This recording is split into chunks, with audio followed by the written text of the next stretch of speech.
When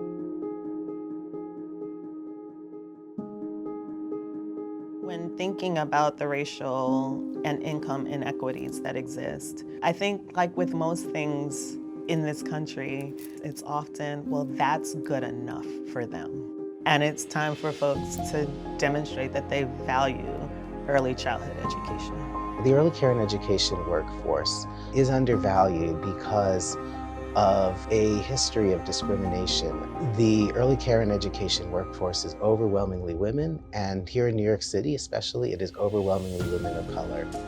And because of the discrimination, we have a workforce that is underpaid. The labor force needs childcare. Parents cannot take their children with them to work, but parents also cannot afford $2,000, $3,000 a month. If the parents are not able to find someone to care for their children, they are out of the workforce. They are not contributing to the tax base, and it becomes a cascading effect. Because you can't care for children if those that are caring for them can't support themselves. The Daycare Council is very unique in that we provide on-the-ground support for people doing the work day in and day out with children and families. And we also do a lot of advocacy on the policy level that will actually make effective change. We are a membership organization that's working with childcare providers in center-based programs and in home-based programs across the city.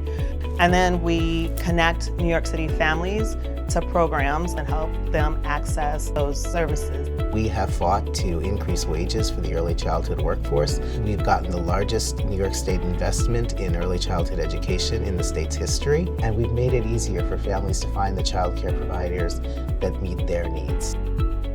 They'll put your child in a place where you'll be comfortable and you'll know that the child is in good hands. When I started, the main issue was the need for childcare, more childcare programs. We were very fortunate to have individuals who cared about childcare and wanted to keep it going.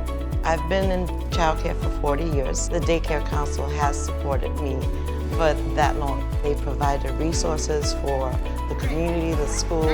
They have professional development for our teachers, medication training, child abuse, education courses. If you walk through our office, you might see a training going on. You will hear our child care specialists and counselors on the phone with families. The support that I give to the providers, the trainings that I do in terms of health and safety, I'm grateful that I have the opportunity of being certified through the Daycare Council in order to give the providers the help and the support that they need. Most organizations don't do the range of what we do, and so we're finding that we're being very successful in both areas. Our path to pay parity and negotiating the first collective bargaining agreement was the pinnacle of our successes.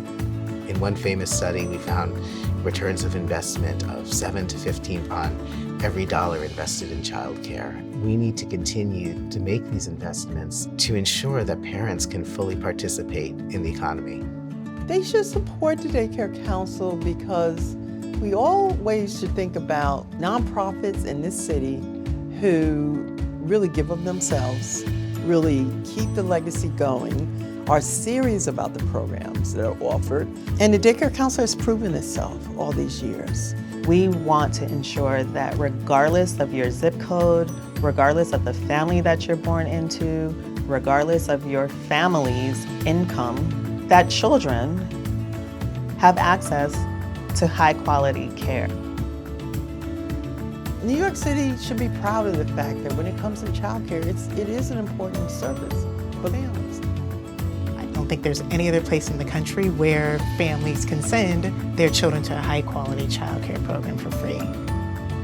They made that decision back in 1949, and they've held it since then. The legacy of the Daycare Council is that we continue to support child care providers, early childhood education professionals, and businesses, regardless of the setting. The legacy ties back to my grandma, Valdina Hilton, who was the first child care provider who I knew, who took care of me and all of my friends, that this profession persists, that it exists. that families know that their children from 0 to 5 years old are in safe, high-quality settings with trained professionals who are educating them, not just babysitting them. We are stepping boldly into the next iteration of the Daycare Council, and we want to be here to help families and providers access and provide the services.